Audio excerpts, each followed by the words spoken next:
All right, so let's give a round of applause for our local Rochester movement, folks. And I want to make sure before my grandfather was a Baptist preacher, so my voice tends to project. We do have a microphone, but I want to make sure, this is comfortable for me? Can everybody hear, especially in the back? Are we good? Excellent. Then the second thing I want to acknowledge, what's your name, sir? Dave? Dave? Yeah. Dave has decided that he's tired of just hating the corporate media. He's become the people's media. So David is actually recording this. I don't even know where it's going to go. But I want to make sure, David, that this is good for you, the lighting where I am. Can you read all of this? Because here's the thing, as great as this crowd is, thanks to David's work, we know that literally hundreds, probably thousands of people will know about this event that the Rochester Move to Men organizers organized for us and that you came here for. So I want to make sure, David, you're ready for us to get underway. Fantastic. So as Jenny said, my name is David Cobb, and I am a lawyer by training, but more importantly these days, I consider myself an engaged citizen. You see, as a lawyer, I've sued corporate polluters. As an engaged citizen, I've lobbied elected officials. I've run for political office myself. In fact, I ran for Attorney General as a lawyer in the state of Texas, pledging to use that office to revoke the charters of corporations that routinely violate health, safety, environmental protection, and worker safety laws. Yeah, right? But there are tools that can be used right now if there is only the political will and a social movement behind it to make it happen. And I have been arrested for nonviolent civil disobedience. Yeah. Oh, good. Yeah. I always know that I'm in the right crowd when that's what gets the huzzah and way to go. And all I'm saying is, folks, I have used and will continue to use every tool available to try to create the systemic change that we so richly deserve, so desperately need, in order to create the country that I was taught that we had as a little boy. As a little boy, I was taught that the United States of America stood for liberty and justice and equality. And I was so proud to be from that country. And as I've grown up, I realize I have been lied to. But not exactly lied to. Instead, let's say I, like all of us, were subjected to a creation myth. And here's the thing. The reason that creation myth is used by the ruling elite, even though it's not entirely true, even though we believed it as children, is because we want to believe it. You see, as human beings, we want and deserve liberty, justice, and equality. And I want to be clear about this. Every child who's being exposed to that creation myth, it's working on them as little kids because they want and deserve it. And yes, American children want and deserve liberty, justice, and equality. And it's not because they're American children, because Iraqi children want it. And Israeli children, and Palestinian children, and Mexican children, and Senegalese children. See, all I'm getting at is we really need to understand that creation myth of liberty, justice, and equality works because it actually speaks to our shared humanity. And that at Move to Men, we are absolutely committed to winning a constitutional amendment, and we'll get into that. But I want to ground from jump in this conversation that what we're talking about are human rights. That as human beings, we have the absolute right to co-create collectively the society that we're supposed to live in. And I reckon that because you're here, I probably don't have to convince you that things are bad now, right? Yeah, because you've chosen to come here. So I believe that my real job is to persuade you that Move to Men has a plan. And so because I want to be persuasive, I want to share with you something that I learned intuitively when I was a successful trial lawyer, but now cognitive scientists are proving, and that's this. If you want to be persuasive, facts don't really matter so much. The first time I heard that, I thought, this is terrible. Like many of you, I've invested a lot of time and energy in facts, right? But then I came across the work of a fellow named George Lakoff. George Lakoff is a cognitive scientist who, by studying how we process information, made this observation, that human beings and our brains are not merely supercomputers collecting data, running logical algorithms, and then deciding how to act. What George Lakoff says is human beings understand the world through the stories we tell each other. And the stories that are told over and over again become the narrative, or the frame, how you see the world. And what Lakoff says is, if you're going to present anybody with new facts or new information, you absolutely have to present it in a way that makes sense to them in light of their pre-existing narrative, their pre-existing frame, how they already see the world, right? And so, as I tell this story, and I am going to tell a story, but as I tell this story, I want to challenge you to challenge me. At the end of this story, ask yourself, is this a story that only liberals and progressives can hear and appreciate? Or has Move to Amend figured out a way to tell a story that can unite all Americans, regardless of political party affiliation or ideology? Is this that kind of story? And as I tell the story, I want to make sure that we cover 4 concepts together.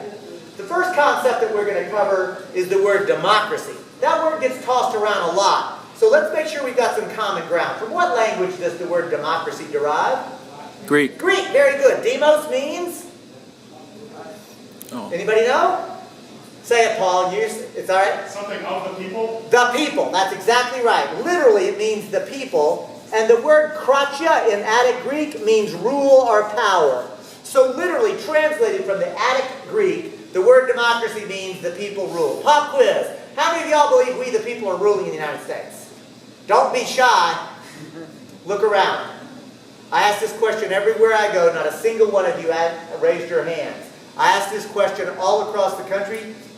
I give this presentation about 150 times a year. I'm on the road literally half of my life talking to a group like you almost every night in a different location. I ask the question everywhere I go. Almost nobody raises their hands. That's a problem. But saying it in a different way, I think it's a good thing. What? Oh no. It's not a good thing that we the people don't rule. It's a good thing that we're not raising our hands to that question anymore. Because 5 years ago, certainly 10 years ago when I would ask that question, everybody would raise their hands. Or they'd say, well, you know, we've got some problems, but yes. You see, I think it's a good thing that we're living at a time where we the people are coming to terms with a harsh but truth. And that is that notwithstanding the creation myth, notwithstanding what we want and deserve, we the people are not actually ruling in this country because there's a small ruling elite who run the big mega transnational corporations. They're not just exercising power, folks. They're ruling us. As surely as masters once ruled slaves, as surely as kings once ruled subjects, unelected and unaccountable corporate CEOs are ruling over us. And we, the people, get to choose between Coke or Pepsi. We can choose between paper or plastic at the grocery store checkout line. We even get consumer choices. And that's a good thing, but don't mistake a consumer choice with political power. See, political power would be the opportunity to participate in a meaningful way with how our society is organized. And that brings me to the next topic, which is sovereignty itself. Folks, if I just had the word the sovereign on the board, who or what would you think of? Quick, shout it out, the sovereign. Queen Elizabeth. Yeah. Queen Elizabeth is but others said king, right? The point is royalty, the monarchy, right?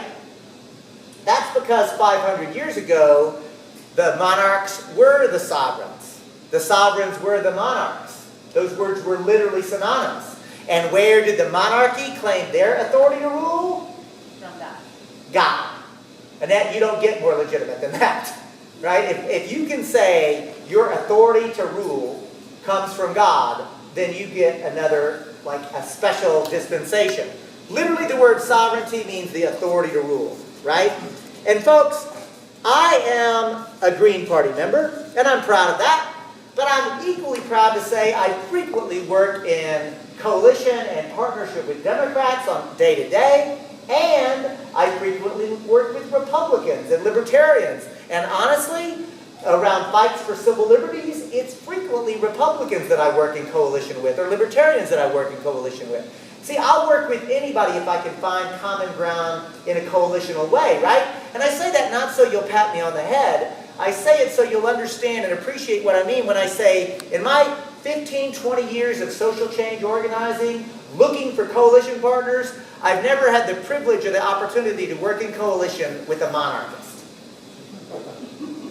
And 500 years ago, that's all there were. Think about that for a moment. Today, we can't even say out loud the idea divine right of kings without people thinking we're crazy, right?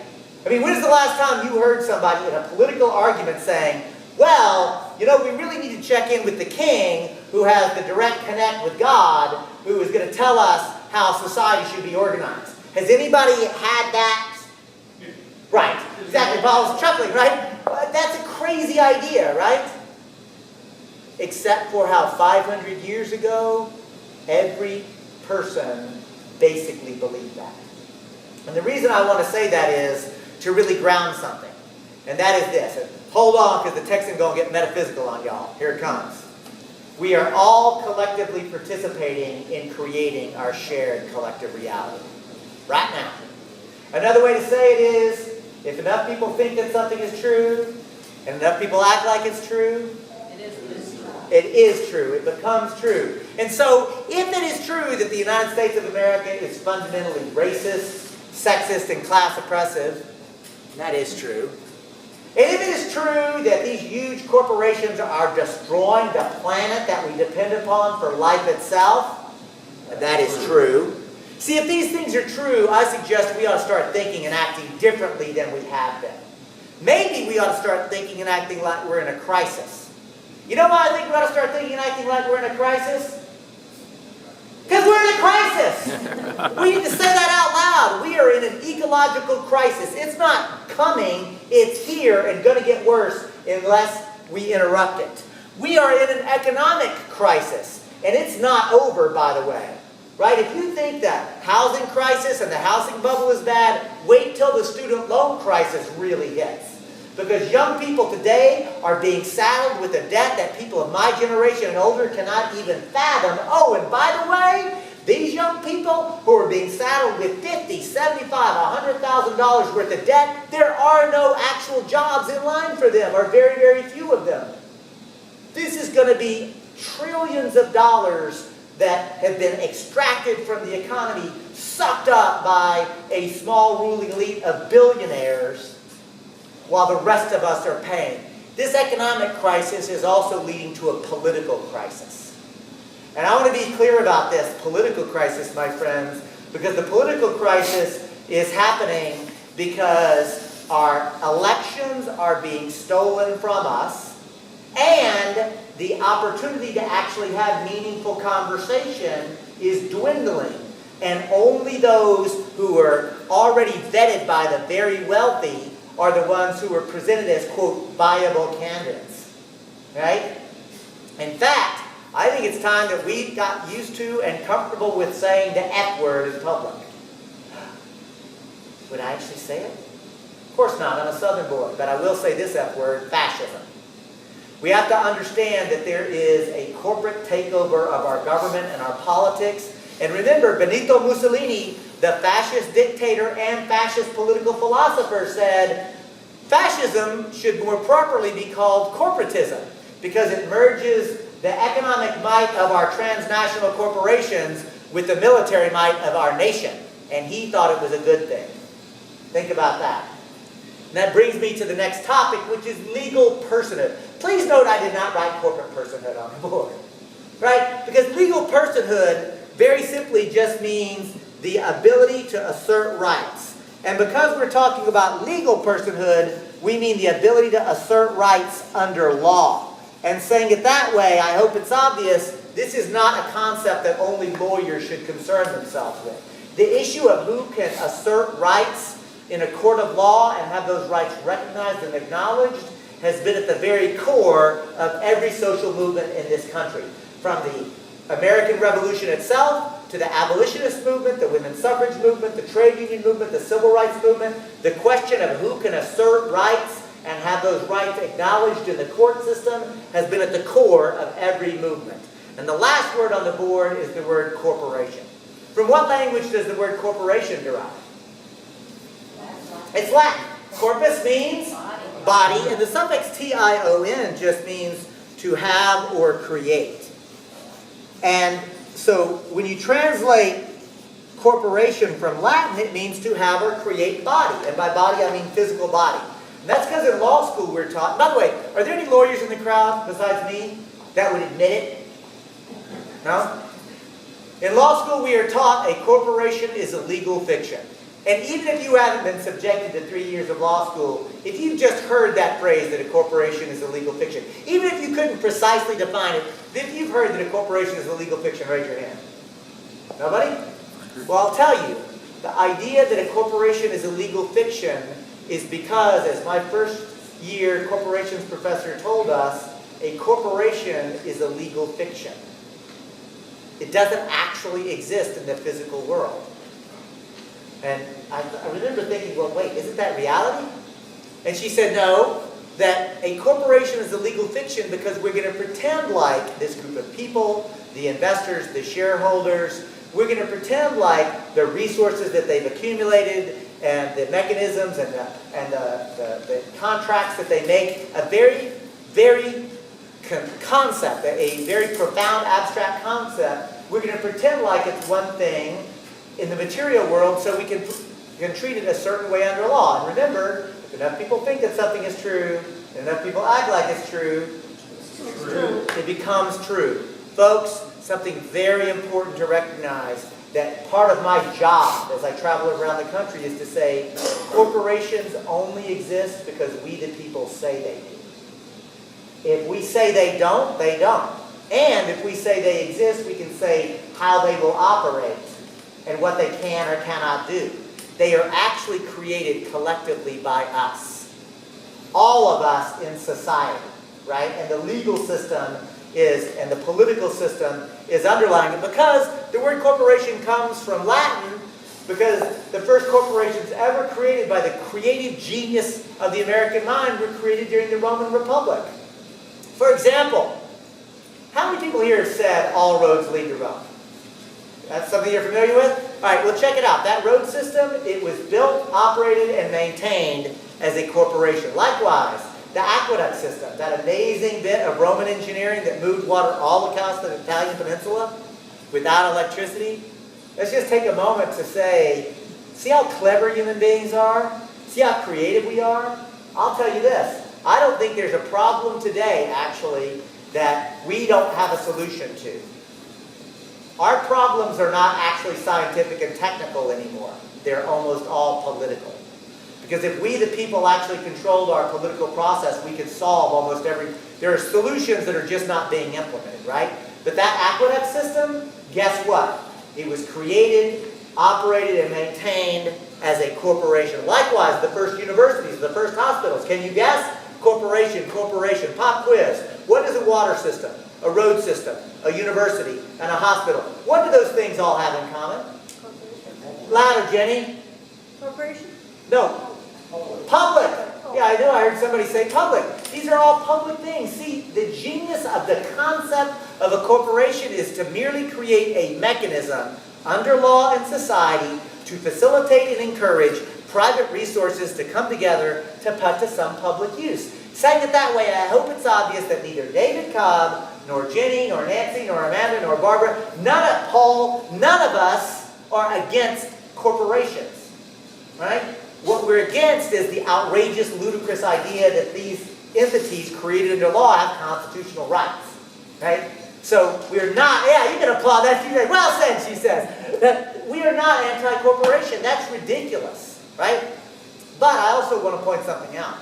The way the huge mega transnational corporations are operating in this country is not exactly to benefit the public. And that's because the concept of the huge transnational corporation, actually, it was first created in the 15th and 16th century of Europe. You know the age of discovery? I put discovery in all of those imaginary quotation marks because, after all, what did the Europeans discover in the 15th and 16th century? Answer, yes. What they called the New World, right? Africa, Asia, later North and South America. Newsflash, there were people living there. It wasn't the New World to them. It was their world, right? And here's the thing. I'm forcing us to be honest about something. What we were taught as children in these sanitized American textbooks about the age of discovery, it was actually the age of rape and pillage and plunder and murder. That's what empire means. You can applaud that. We got to tell the truth. And here's the thing. The concept of a corporation was created as an instrument of empire. The East India Company was one of the very first corporations. They were called joint stock companies, literally designed to militarily conquer the entire subcontinent of India and to force those people to work and labor to steal the resources from their own land so that the resources could be sent to the shareholders of the joint stock company of the East India Company. It was a business model based on imperial conquest and murder. Right? And to make my little story a specifically American story, because remember I'm telling a story to explain things. How many colonies in the founding of the United States? Y'all all know this, so say it out loud. 13. 13, we all know this, right? So here's a harder question. Of those 13 colonies, how many were corporations? 13. Nicely done! Yeah, go. The kids say bump it. Bump it. And here's why, because the word corporation means to have or create body. And here's the thing, it took the monarch or the sovereign to create each one. Now, the king created Massachusetts. Now, somebody might be stuck in that old linear thinking and say, that's ridiculous. Massachusetts was already there. But that's why this is a trick question. The land was there. The people who lived on the land was there. Reality was there, but it took the king to create it as Massachusetts. And the king created Massachusetts by the use of a very specific legal instrument. Does anybody know the name of that legal instrument that the king used to create Massachusetts? It's called a charter.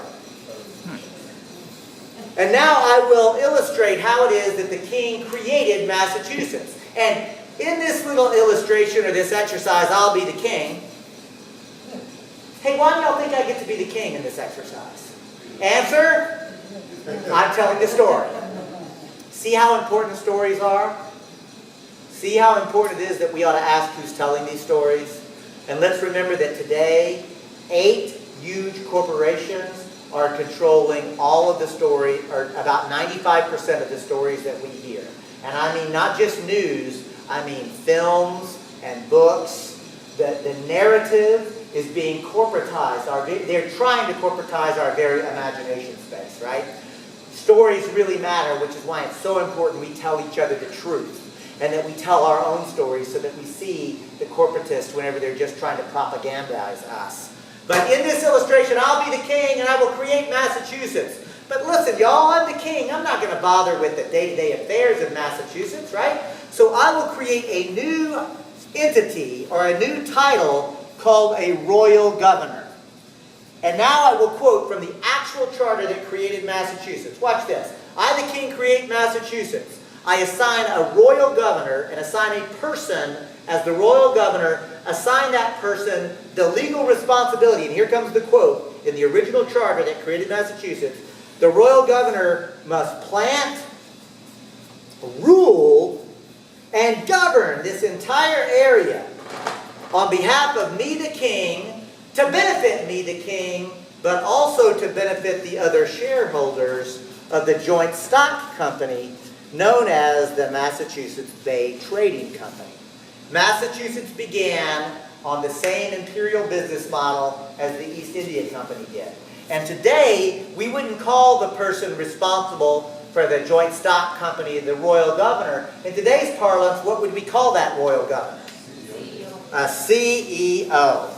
Friends, what I'm asking you to consider is this. The American Revolution was not merely rejection of monarchy as a form of rule. It was that. It was not merely a rejection of no taxation without representation. You know what it was at its fundamental level? The American Revolution was a people's uprising against the illegitimate rule of joint stock companies and the king himself. That's our history. The Boston Tea Party. Do you think that the Patriots threw all the tea in the city of Boston into the harbor that night? No. There was only one type of tea thrown in the harbor that night. You know what type of tea was thrown in the harbor? Louder. Only tea belonging to the East India Corporation was thrown into the harbor. So today, when people celebrate the Boston Tea Party, you know what they're actually celebrating? An act of peaceful, nonviolent civil disobedience that resulted in property destruction of about $1 million from a corporation. Sometimes I wish the modern-day Tea Party would really do a little more history, a little more research to really understand what it is that they're celebrating. They're literally celebrating nonviolent civil disobedience targeting corporate rule. Go Tea Party! Just saying, there's an interesting way to think about this. And now I want to point out that in the American Revolution, the revolutionaries won. And I'm going to be very clear, friends, I am a revolutionary. Now, I'm a nonviolent revolutionary. I'm absolutely committed to not using violence as an affirmative political stance. But I do think we need a transformation of the social, political, and economic institutions that this country is operating under. That makes me a revolutionary.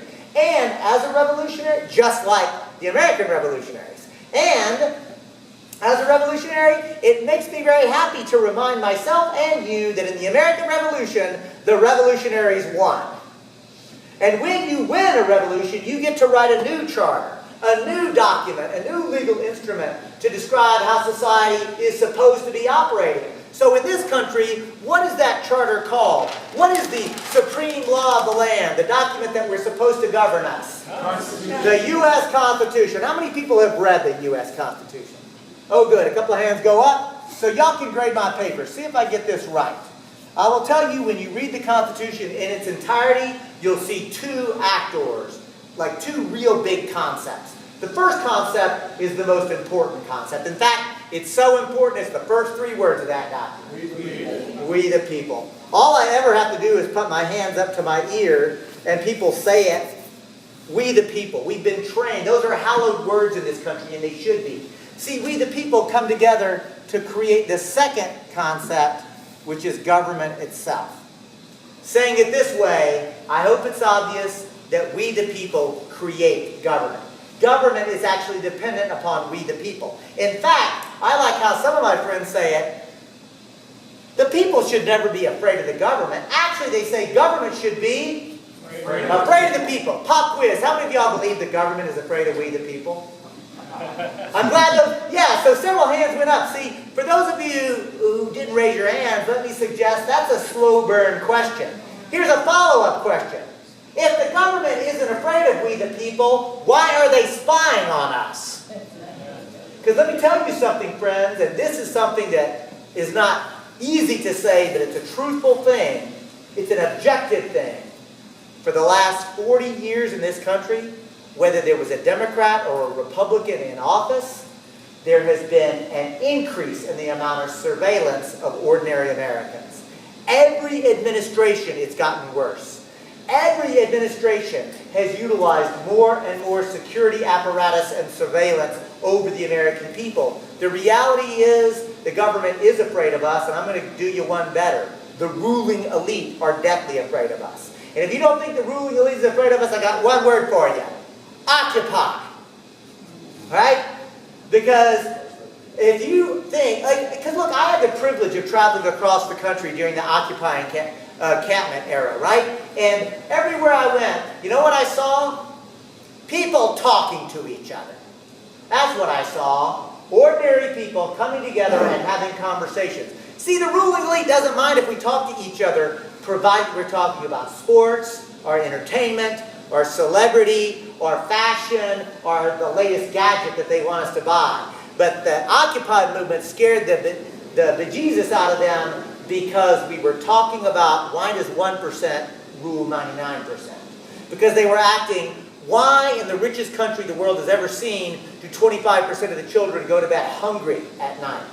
What is this security state that's being created? What is the Federal Reserve, and why does a private banking consortium control the money supply? See, they were asking at Occupy real questions about how society actually operates. And so, again, it doesn't make me happy to say, Republican leadership, Democratic Party leadership, all the way up to President Obama, and the Freedom of Information Act is clear. They work in concert together with the mayor's offices and the police departments all across the country to intentionally and deliberately dismantle and destroy the Occupy movement because they were scared of what it represented. And if I ever had the opportunity to talk to a member of the real ruling elite, you know, not even the 1%, but the 0.00 1%, the people, the billionaires who are actually running this country, you know, I know that right now you're so wrapped up in the crack pipe of power and wealth accumulation that you can't see anything next to your next hit of power and wealth accumulation, and that you're scared I might take it away. But let me tell you something. We're a peaceful and loving movement. And although you may be scared of what we represent, your grandchildren are going to be grateful we staged intervention on your addicted ass. Right? These people are like addicts. And honestly, they're mentally ill. And I don't say that to evoke a laughter, because I have mental illness in my family. Mental illness is serious, and mentally ill people need and deserve help. And here's the thing. Anybody who's making decisions that they know is destroying the planet, and they're making them anyway just so they can have extra abstract zeros in a bank account to increase their standing, they're just sort of, and really, like, once you get a certain amount of money, like, all the things you need are right there, right? Like, these billionaires who are destroying the planet, they're doing it just sort of in competition with one another to see who can have the most zeros at the end of the bank account. That's actually crazy, right? And the thing is, instead of getting them help, society put them in charge, and that's kind of our fault, isn't it? And so that's the thing. Move to Men represents an honest effort for enough of us to get together, have honest conversation about the fact that we've actually got to take the crack pipe of power and wealth away from the addicts, right? We've got to, and I do want them to get some help, right? Like, maybe we could take them outside. Like, I had a great visit on the river here. I think maybe a walk along Y'all's River might actually help some of these folks. Say, oh, look, the natural world, it's actually quite beautiful, right? And I've been from Duluth down to the Twin Cities. I mean, Minnesota might be a place to bring them in the summer and the spring. I was here last winter, Paul. Maybe not. Y'all are a hardy breed. I want to get back to the Constitution, because I really want to be clear. I actually think it's important to recognize in the Constitution as written, we the people are described and understood to be free and sovereign. And what does the word sovereign mean again? Rule. The authority to rule. See, government doesn't have the authority to rule. Government is supposed to be subordinate and accountable. Government is subordinate to whom? We the people. Accountable to whom? We the people. We the people. That's got a ring to it, doesn't it? I like how this is going. We'll continue. In the Constitution, we the people are free and sovereign because we the people have rights. Government does not have rights. Government only has duties. And I'm going to stop for a moment to underscore something. The difference between rights and duties. See, sir, if you've got the right to do something, it means you can do it. And you don't need my permission. You don't need this group's permission. You don't need city council's permission. You don't need the Minnesota State Legislature. You don't need anybody's permission. Right? Here's the thing. If you know what, I bet that's me. Pretty cool ringtone, right? Well, it is. I am so sorry. Let me do that. Turn that off. Let that not happen again. And I will beg your pardon. It was a catchy tune. Well, thank you, Just have to tell Jenny. us who's Da that. da da da da. When you have the right to do something, it means you can do it.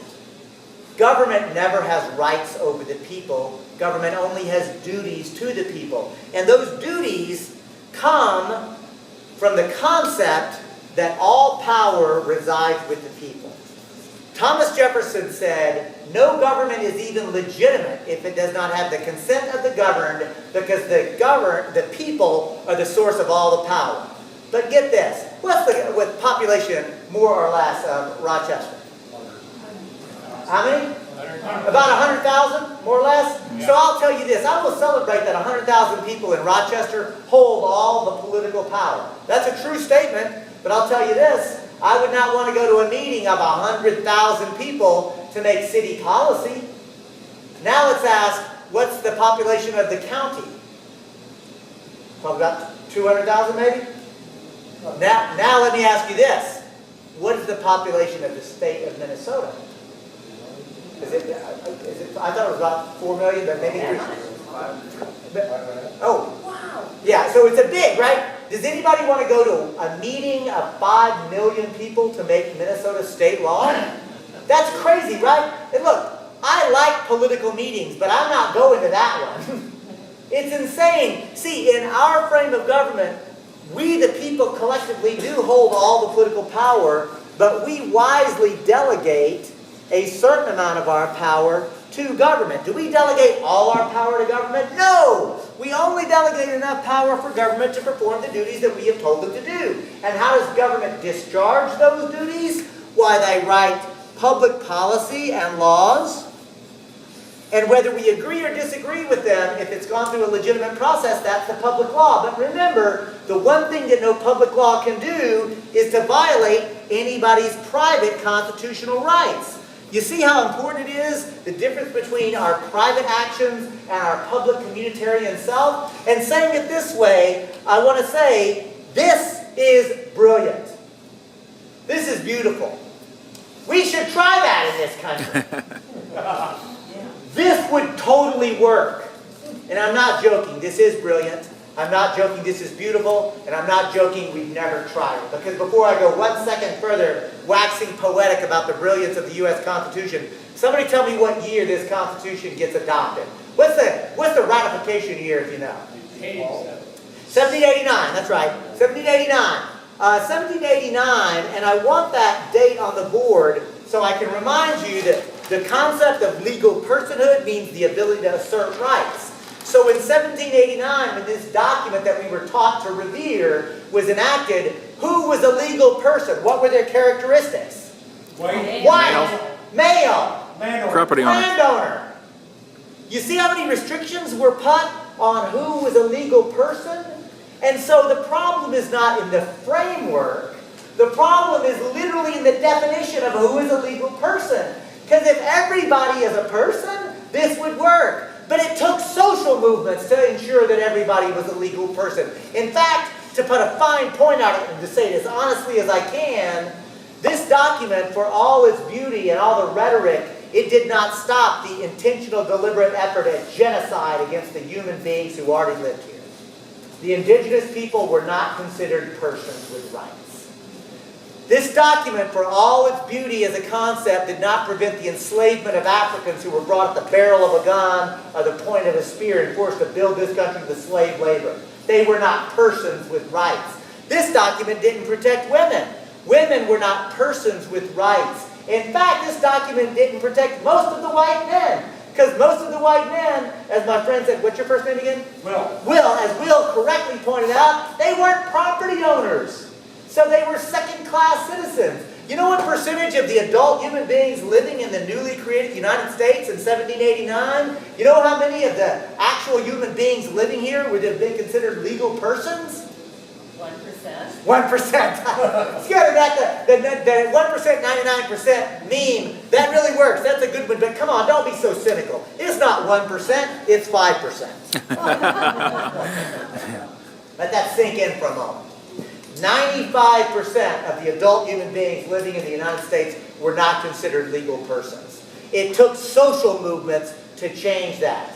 Not just good ideas, but people willing to put their shoulder to the wheel, to work and struggle and sweat, and in some cases give up blood, right? Social movements are the things that change things, not our elected representatives. We have to, like, with all due respect, an elected representative or a politician is like one of those people who are staying back comfortably until they see a parade, and then, after we've organized a parade, they hustle up to get in front of it.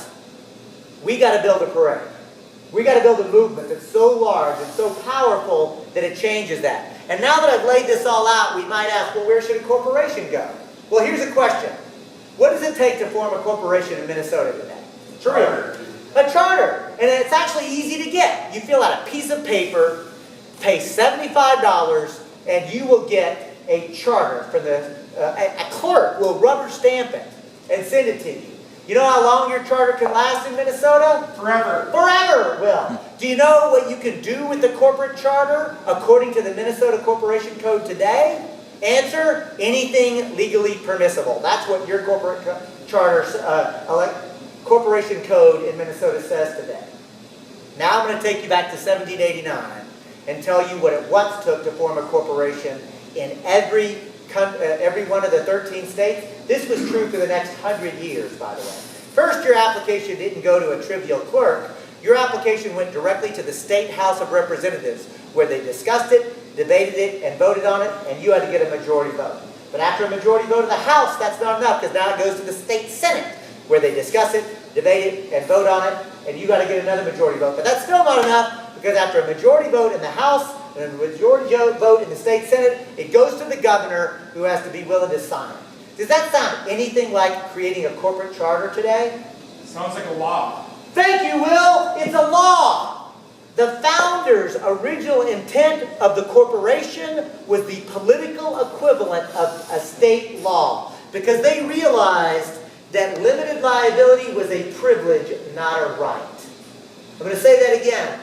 Having a limited liability is a privilege, not a right. And they said, we're going to allow them to exist, but only if they are properly politically controlled. Because remember, and especially amongst conservatives, this is limiting their liability or responsibility. How many times have you heard principled conservatives say, we have to make people responsible? Well, I agree with that. So did the founders. Limited liability, it should only be tightly politically controlled. Oh, and by the way, in the founders' era, once you got a corporate charter, you know how long it lasted? 5, no more than 10 years. Every corporate charter was limited in time. And at the end of that time period, at the end of it, the corporate charter evaporated under law. And if you wanted to go back and continue to operate with limited liability, you had to reapply all over again. Oh, and get this. Even if you got limited liability corporation, even in that narrow time period, if you ever did any other type of business other than the specific one you had applied for, guess what happened to your corporate charter? Scratched, revoked. It's called corporate charter revocation. A corporate charter was routinely revoked for merely doing what it was not specifically allowed to do. Oh, and I'm not through. Even if you were operating in your narrow time period, even if you were doing the specific thing that you had been granted to do, if anything that your corporation did violated the public trust, guess what happened to your corporation? Revoked!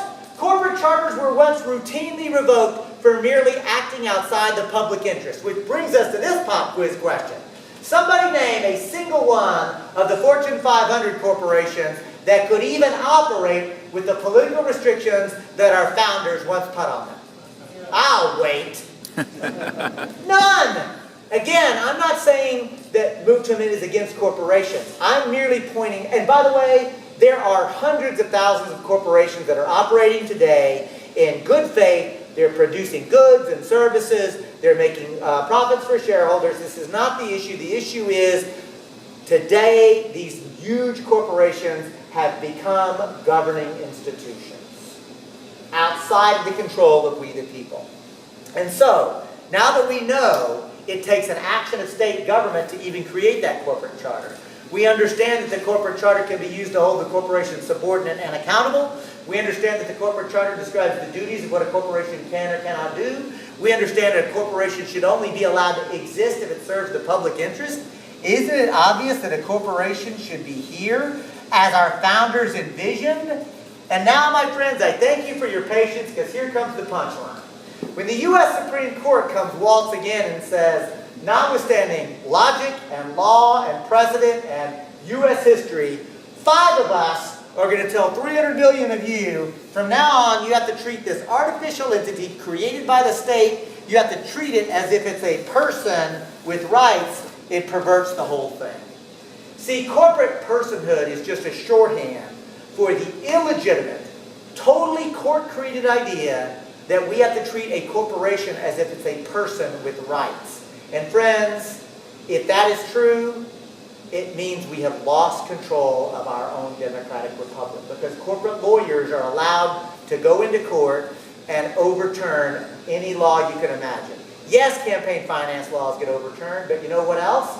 Environmental protection laws, worker safety laws, public health laws. There's not a single law that has not been narrowed in such a way that we cannot control ourselves. This is the point that I'm making, friends, that Move to Amend is part of a movement that is simply saying, ya basta.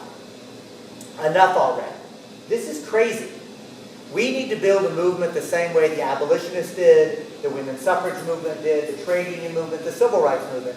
We need to start in our communities, in our churches and synagogues and mosques. We need to go to our trade union halls and our community centers. We need to go everywhere where people are and start having an honest conversation. And here's the thing. Remember at the very beginning I said, I want to challenge you to challenge me. Is this story, and this story is coming to an end. Just under an hour, right? 50 minutes, told the story. And now my question. Is this a story that only liberals and progressives can hear and appreciate? No. No. And I'll tell you something truthfully. I have given this story in Occupy encampments and Unitarian churches and labor halls, and I get applause. But you know what? I've also given this story at Tea Party groups. And guess what? I got applause there too. Now, the applause came at totally different places. But it still comes, which is to say this. There is a way to tell this story that actually unites all of us. Almost everybody believes in this country in the idea of a democratic republican form of rule.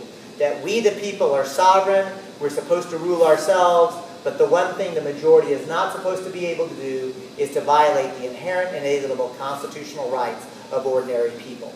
Move to Amend is leading a movement on the simple proposition that we must correct the court from their erroneous, illegitimate creation of both corporate constitutional rights and money as speech.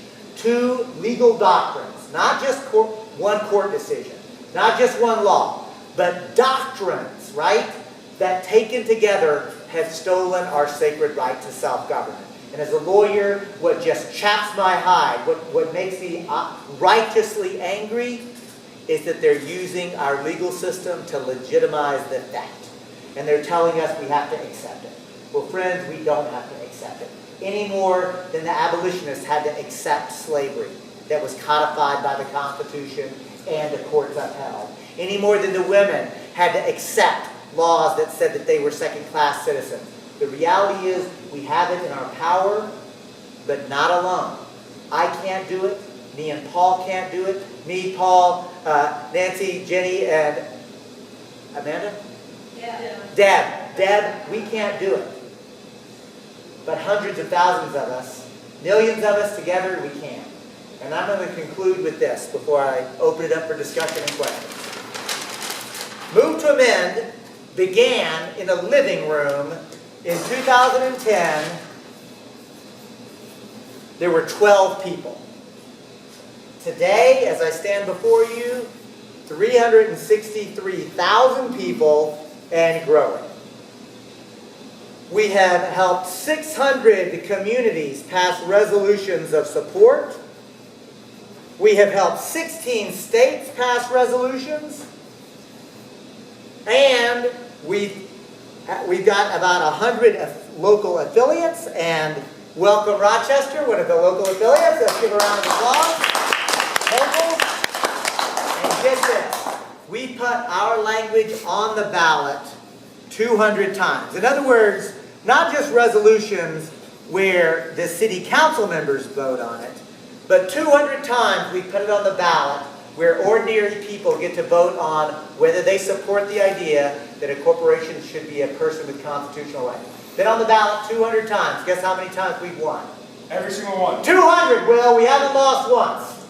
And yes, that includes Madison and Boston and San Francisco, the liberal bastions. You know what else it includes? Salt Lake City, Utah. It includes Waukesha, Wisconsin, home of Republican Tea Party Governor Scott Walker. We were on the ballot in the last spring election. We won there. We won in the state of Montana. Statewide, state initiative. The Move to Amend language. Anybody going to argue that Montana is overrun by hippies and liberals? Those cowboys voted for us. We haven't lost yet. So here's the thing. Move to Amend has figured out a way to tell a story that can unite liberals and conservatives, Republicans and Democrats, Greens, Libertarians, Independents alike. And now I'm going to ask my colleagues in the back to give you an opportunity to join this movement. We're going to pass a petition around. If you I know Paul Carlson already is on there. So what we're asking, we'll start one in the back and one in the front. Y'all make sure everybody gets a chance, right? So we'll start one on one side, one on the other. And let's just give everybody a chance. If you're not involved yet, we're asking you to get involved. I want to be honest, friends. This is not something that we're just going to submit on bended knee to everybody. If you sign up, and I hope you will, this is an organizing petition. We're going to be in touch with you because we don't know if this is an organizing meeting yet. You know why? Because I'm going to be gone tomorrow, and you will still be here. And guess who else will be here? The Rochester Move to Men. And guess what else happens? They're going to continue to be here because the Rochester Move to Men meets on the fourth Monday of every month at 7 p.m. at the People's Food Co-op, which means very specifically their next meeting is August 25th, and they need you there. So we're going to be in touch with you to get you plugged in, to give you, because there is so much to do, and we're not saying you have to do everything, we're saying you have to do what you need to do. And only you know the answer to that. So we're going to pass that around, and all I'm going to ask is this. If you're going to sign up, and I hope you will, print legibly. Paul, is there anything more frustrating to have a whole big old stack of petitions and you can't read the information? It's maddening. So look, if like me you've got bad handwriting, slow down. Take your time, right? We've got plenty of time. We'll get it to you. But we need you to get involved. So now, at the end, it's been 55 minutes. I'm going to ask comments and questions. If anybody has a question about what I've asked or a comment to make, so sir, you'll be number 1. Let's just do a quick stack. This gentleman is number 1. Will, you'll be number, remember your number. Will be 2. Sir, you'll be number 3. Annette will be 4. Number 5. This gentleman will be number 6. Number 7, our media guy, number 7. And now, before we get into that, I got to ask, hey, Jenny, what did I charge you to come here today? Nothing. Nothing. Nancy, what did I charge you? Paul, you've been with me a number of different times. What's my standard fee? Whatever it is, it's a good deal. The answer is 0. Because here's the thing, friends. Although, consider this a free will gift, right? I travel the country, I just do this. But here's the thing. I still like to eat. And so what I am going to do, you know what, if this were Texas, there wouldn't be a man without a hat on his head. Oh, can I get that little plastic bucket? Can we get that plastic bucket? Because what I'm going to do, I'm literally going to pass this around.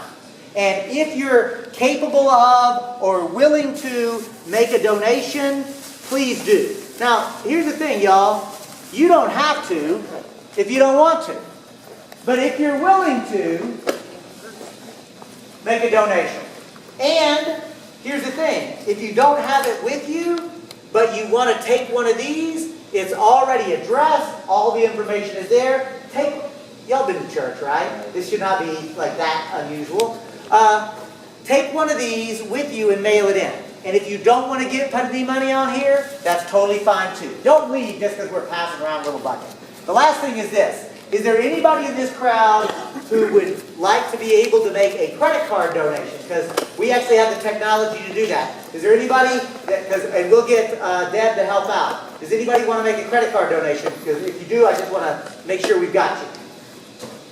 All good. So thank you for the offer, Deb, but we're good. So, as those are going around, the petitions and the donation jar, we'll come to this gentleman with question number 1, or comment number 1. What was your reaction? Did you give this talk to Chamber of Commerce? I have. What was their reaction? Here's the interesting thing. I got to be clear. I've given this presentation to local chambers of commerce.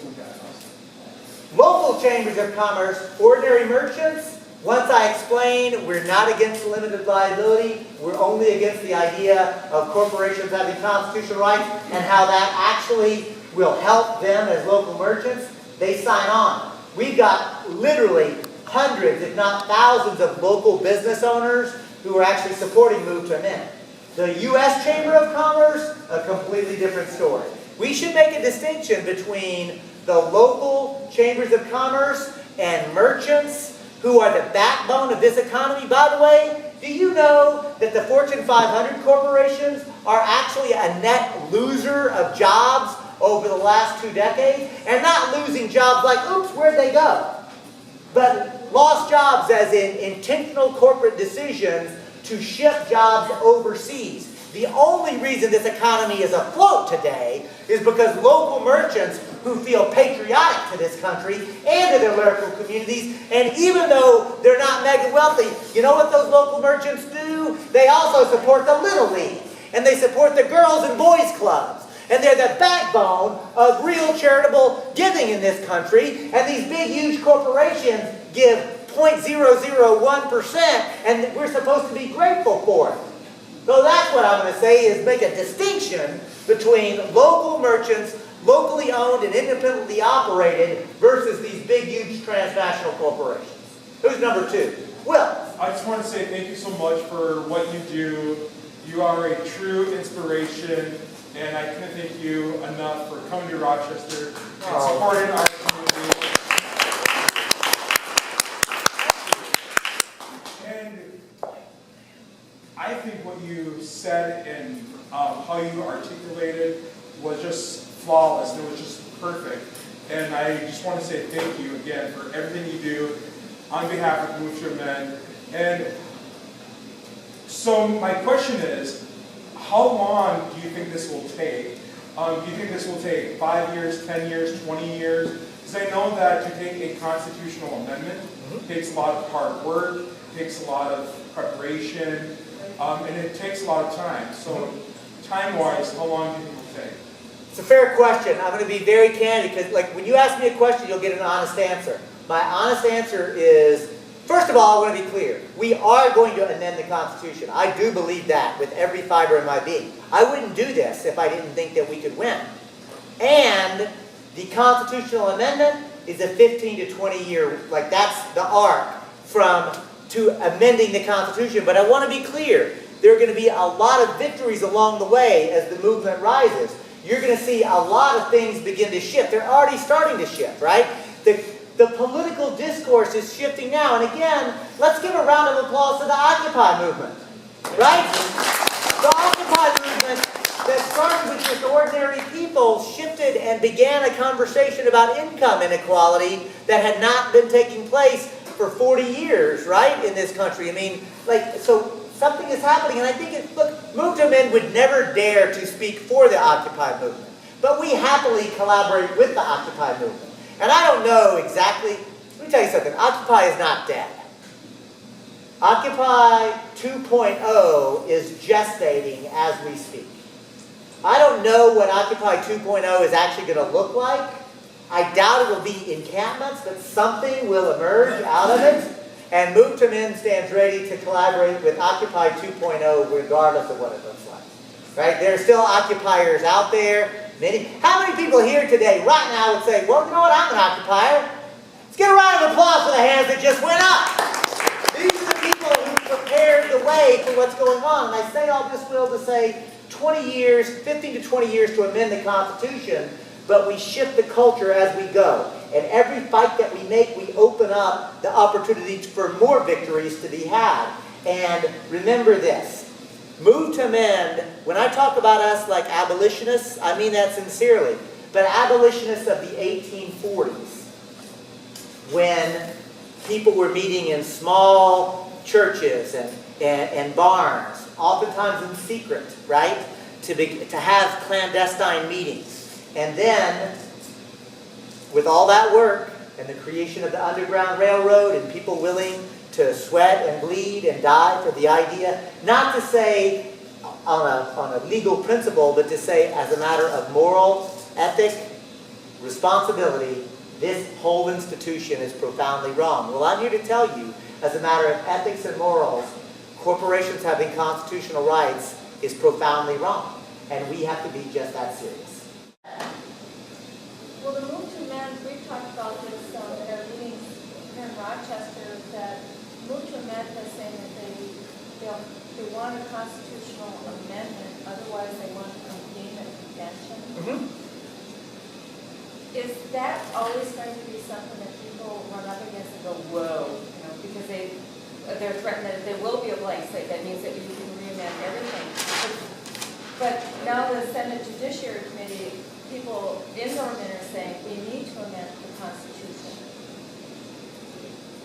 how are we all gonna work in little bits together with the big bits? Well, and then I would say it this way. Let's remember that Article 5 of the U.S. Constitution provides how to amend it. And there are two ways to amend the Constitution, according to Article 5. One is if 2/3 of Congress make a proposal, agree to a certain language, and make a proposal, then it goes to the states, and the states one by one vote on it, and if 3/4 of the states say yes, the Constitution is amended. That's happened 27 times already, right? So amendments happen. By the way, hold on, let me finish. So that's one way to amend the Constitution. It's happened 27 times.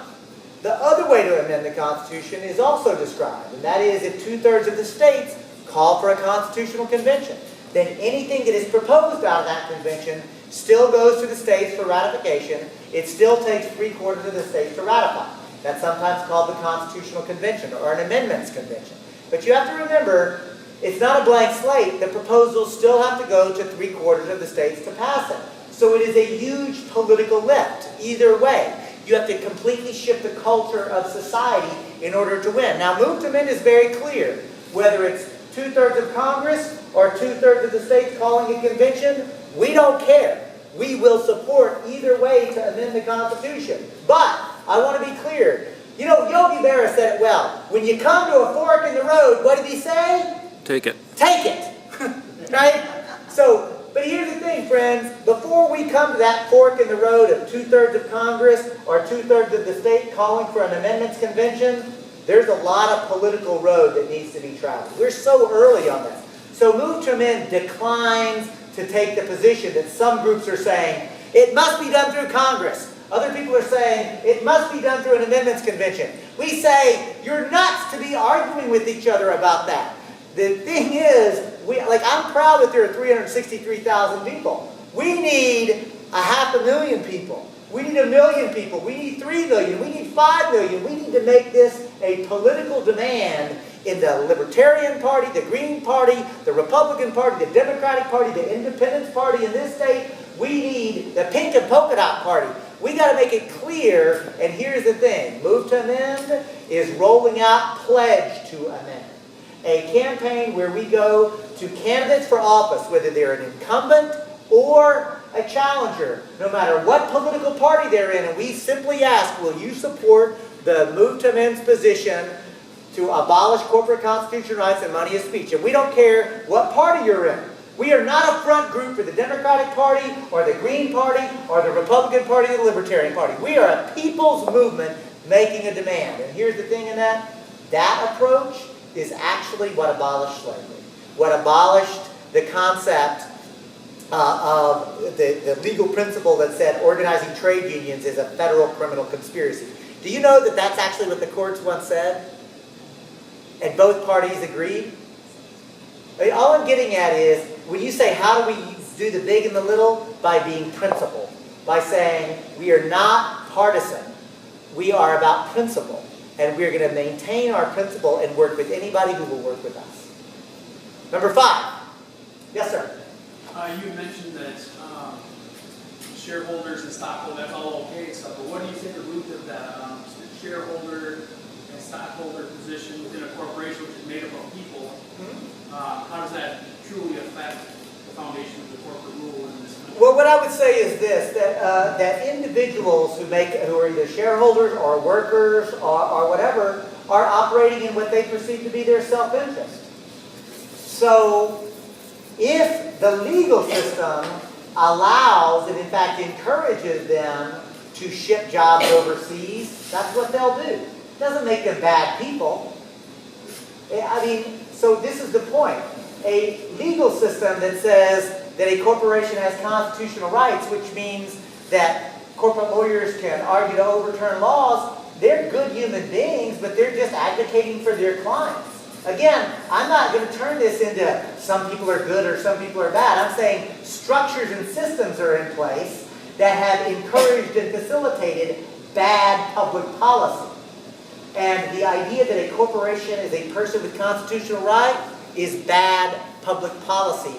That is not just a bad idea, it's preventing us from solving anything. Does that make sense? Good. Who's number 6? Yes, sir. I really like move to